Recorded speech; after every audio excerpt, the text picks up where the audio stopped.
เคสบายดีเนาะทุกคนเนาะวันนี้กันสิมาเว้าเนาะเกี่ยวกับอ่า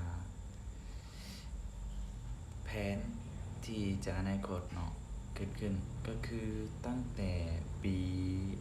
2020เนาะตอนที่ค่อยไปเรียนอยู่เวียดเนาะพอดีมีไอเดียพุกขึ้นมาเนาะก็คือไอเดียจะเฮ็ดตามความฝันเนาะก็คือเป็นรูปแบบเป็น 3D เนาะหรือว่า 4D ที่สามารถกระจายตัวตามอากาศเนาะก็คือความฝันนี้อาจจะเป็นไปได้บ่ก็ลองเบิ่งเนาะเพราะว่าตัวนี้เราเอาประสบการณ์ว่าเอาความรู้ที่เราจะเรียนรู้ไปนำใช้จริงเนาะแล้วอันนี้เราจะเริ่มตามแผนเนาะตัวนี้อาจจะเป็นเหมาะกับยุคใหม่เนาะเพราะว่ายุคเก่ามันหมดยุคแล้วเนาะคือยุคปฏิวัติอุตสาหกรรมยุคเก่าคือตัวอย่างยุคคอมพิวเตอร์เก่าเนาะเป็นจากเมื่อก่อนเนาะจะเป็นแป้นพิมพ์เนาะที่ว่าพิมพ์ตัวหนังสือขึ้นมาเนาะแล้วจากนั้นก็ค่อยเป็นคอมพิวเตอร์จากนั้นก็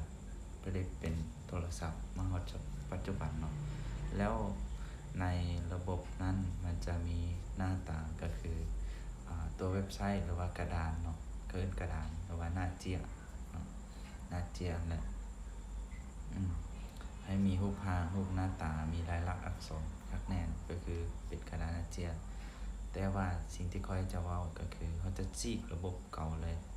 เนาะให้ปฏิวัติอุตสาหกรรมใหม่เลยเทคโนโลยีเนาะคือยุคนี้มันมี AI เนาะที่มีข้อมูล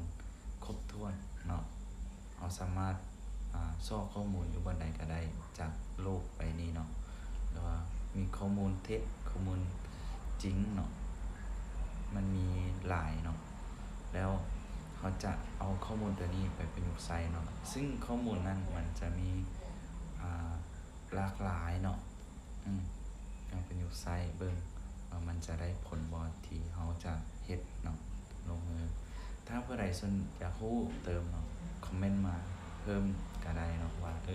ค่อยเฮ็ดเกี่ยวกับหยังเนาะเริ่มเฮ็ดเกี่ยวกับหยังแน่นอนเนาะยุคนี้เป็นยุคที่มาแรงเนาะแล้วอุตสาหกรรมกำลังจะเปลี่ยนไป